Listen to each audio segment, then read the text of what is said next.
আসসালামু আলাইকুম। আশা করি সবাই ভালো আছেন। আমি যেভাবে তরমুজ সংরক্ষণ করি সে পদ্ধতি আজ দেখাবো।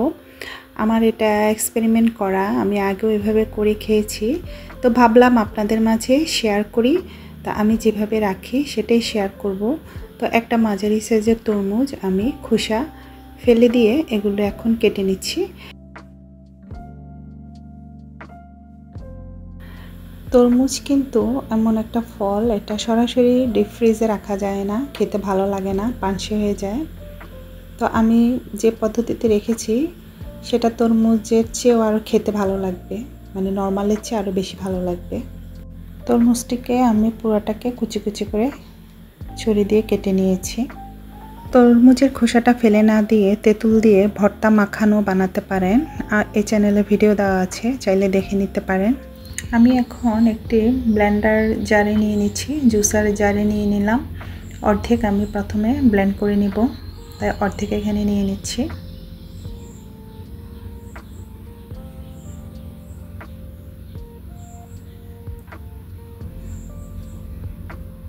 এখানে আমি সামান্য চিনি ব্যবহার করব, 1.5 চা চামচ হবে। চিনিটা দিলে এটা আর পানসে লাগবে না এটা সংরক্ষণ করার পর, তাই চিনিটা দিলে খেতে একদম ভালো লাগবে। এটার স্বাদ একই রকম থাকবে, মানে ফ্লেভার একই রকমই থাকবে।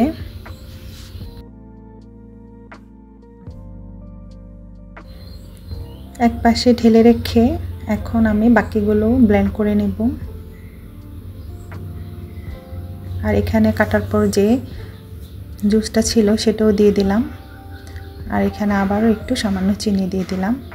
আর এই ফলটা খুবই রসালো থাকে, এখানে কোনো পানি দেওয়ার প্রয়োজনই থাকে না, কারণ এটা পানি জাতীয় ফল, ওয়াটারমেলন। ছাকার পর এখানে যে বিচিগুলো থাকবে, দানা দানাগুলো উপরে চলে আসবে, সেটা ফেলে দেব। যদিও এটা অনেক উপকার, তরমুজের বিচি কিন্তু অনেক ভালো, শরীরের জন্য উপকার, থাকলেও সমস্যা নাই। তা আমি এটা এখন এখানে আর দিচ্ছি না, এটা ফেলে দেব। এখানে প্রথমে আমি জুস করে নিয়েছি, এখন আমি দুটি পদ্ধতিতে দেখাবো। চাইলে আপনারা এখানে প্রথমে জুস করেও খেতে পারেন,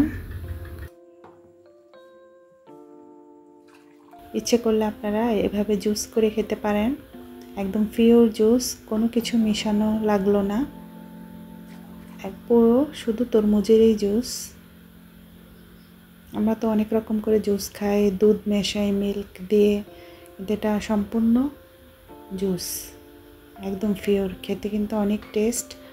আমি একটু জুসও বানিয়ে নিলাম। এই জুসে আমি দুরকম পদ্ধতিতে সংরক্ষণ করা দেখাবো। এভাবে জুস বানিয়ে বোতলে ভরে সংরক্ষণ করতে পারেন, তরল অবস্থায় আবার পরে খাওয়া যাবে। এটা এখন আমি ডিপ ফ্রিজে রেখে দিব।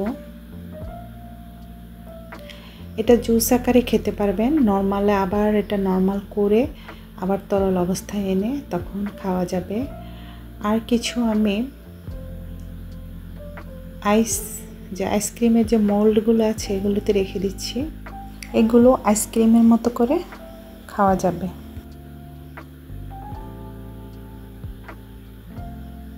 একদম টেস্ট আগের মতো থাকবে, ফ্লেভারটা একদম পেয়ে যাবেন।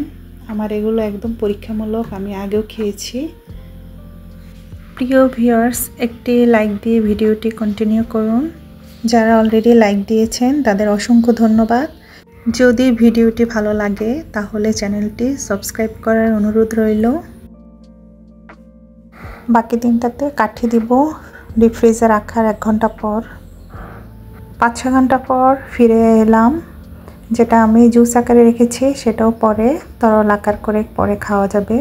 আর এগুলো আমি আইসক্রিম শেপে একদম সেম একই ফ্লেভারে, খেতে খুবই ভালো লাগবে। সামনে ভাদ্র মাস, খুব গরম পড়ে, এভাবে রেখে দিয়ে তখনও খেতে পারবেন।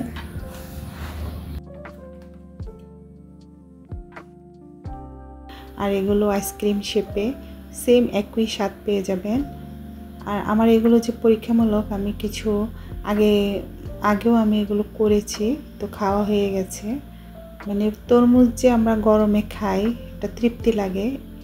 এভাবে যদি আইসক্রিমের মতো করে ডিপ ফ্রিজে রেখে যদি খাই আরও বেশি তৃপ্তি লাগে। আগে কাঁচা আমের করেছিলাম, লেবু দিয়ে করেছিলাম, এটা হচ্ছে তেঁতুল। এগুলো একটু দেখানোর কারণ হলো আমি যে তরমুজও পরীক্ষা করে রাখি, তাই একটু দেখালাম।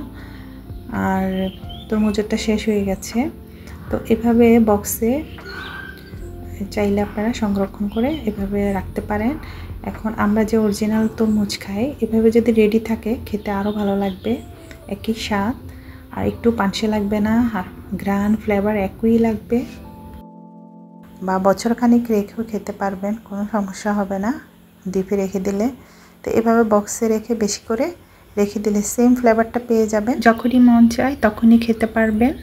সবাই অনেক ভালো থাকবেন, সুস্থ থাকবেন। আল্লাহ হাফেজ, আসসালামু আলাইকুম।